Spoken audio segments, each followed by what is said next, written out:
আজকে আমরা আস্ত মুরগি রান্না করব। তার জন্য আমরা বড় সাইজের একটা মুরগি কিনে এনেছি। এই তো দেখতে পাচ্ছেন, মুরগিটা এখন সুন্দরভাবে পরিষ্কার করে নিচ্ছি।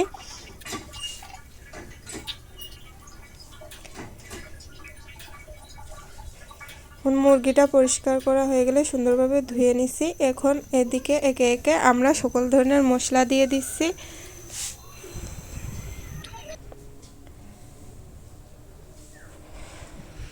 এই তো আমাদের মশলা দেওয়া হয়ে গেছে। এখন মশলা সুন্দরভাবে মেখে নেব।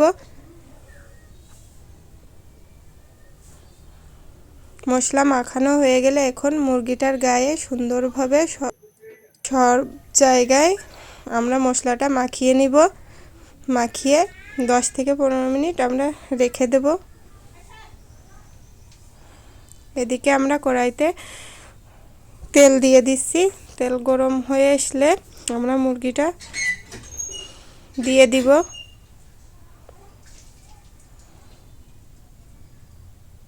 মুরগিটা দেওয়ার পরে আমরা সুন্দর করে মুরগিটা অল্প আঁচে আস্তে আস্তে ভেজে নেব, যাতে মুরগিটা সুন্দরভাবে ভাজা হয়।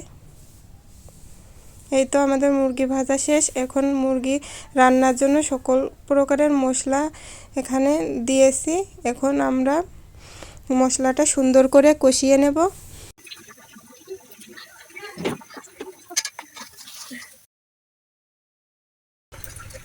এই তো আমাদের মশলাটা কষানো প্রায় শেষ। এখন আমরা এখানে ভেজে রাখা মুরগিটা দিয়ে দিব।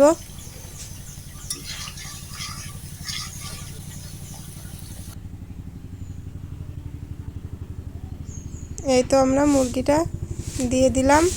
এখন মুরগিটা সুন্দর করে মশলার সাথে নেড়ে চেড়ে মশলার সাথে অ্যাড করে নেব।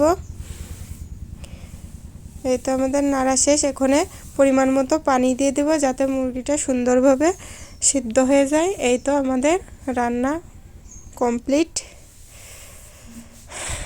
এই তো দেখতে পাচ্ছেন কতটা লোভনীয় লাগছে।